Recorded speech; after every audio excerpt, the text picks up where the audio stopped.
On prend maintenant la direction de Paris où un colloque sur le fait nucléaire en Polynésie a eu lieu. 3 jours durant lesquels chercheurs et historiens ont échangé de l'arrivée du CEP jusqu'aux conséquences sur les populations.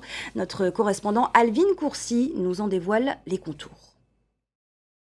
Au siècle dernier, les grandes puissances ont choisi effectivement de réaliser leurs expérimentations de bombes atomiques dans des lieux considérés par elles comme désert. Or, nous étions là. Nous étions là. C'est avec ces mots que le président Fritsch a rappelé que la Polynésie n'était pas un désert au commencement des essais nucléaires en 1966. Le professeur Meltz rappelle, grâce à l'étude des archives, que plusieurs sites géographiques comme la Corse avaient été considérés par le général de Gaulle pour réaliser les essais nucléaires. Étant trop proche de l'Hexagone, cette idée sera vite abandonnée. Ce ne sera pas non plus dans le désert algérien que les essais continueront après 1966, pour des raisons diplomatiques.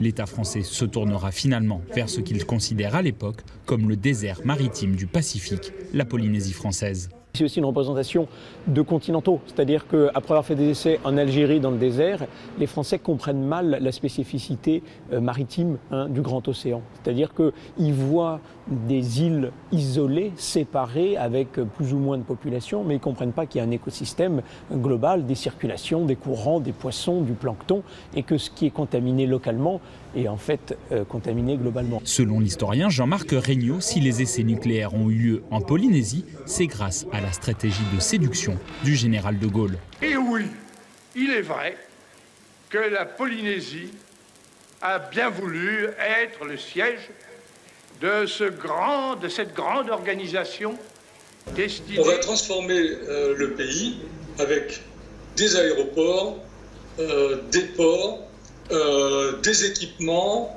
de l'argent qui va arriver en abondance, du travail pour les entreprises, du travail pour les Polynésiens qui vivent un petit peu d'autosubsistance, etc. Et c'est ce qui a été réussi finalement par le général de Gaulle. En plus de l'impact sur la biodiversité dans les atolls, l'ingénieur de recherche Furtz souligne après ses études que l'activité humaine et économique générée par les essais nucléaires ont eux aussi eu un impact écologique dans la région de Papeete. Il y a des choses qui ne sont pas directement liées au CEP, mais au développement de Tahiti à la suite de l'arrivée du CEP et plus généralement de l'entrée de la Polynésie dans la société de consommation post-seconde guerre mondiale, avec des déversements d'eau usée par exemple, ou de l'hypersédimentation, parce que qui dit activité humaine dit érosion des sols qui se retrouvent dans les rivières et qui vont se jeter dans le lagon. Malgré tous les griefs relevés de leurs études, une nuance est apportée par le professeur Vrignon. C'est après son approche de terrain qu'il peut remarquer que le CEP a eu un impact au niveau social.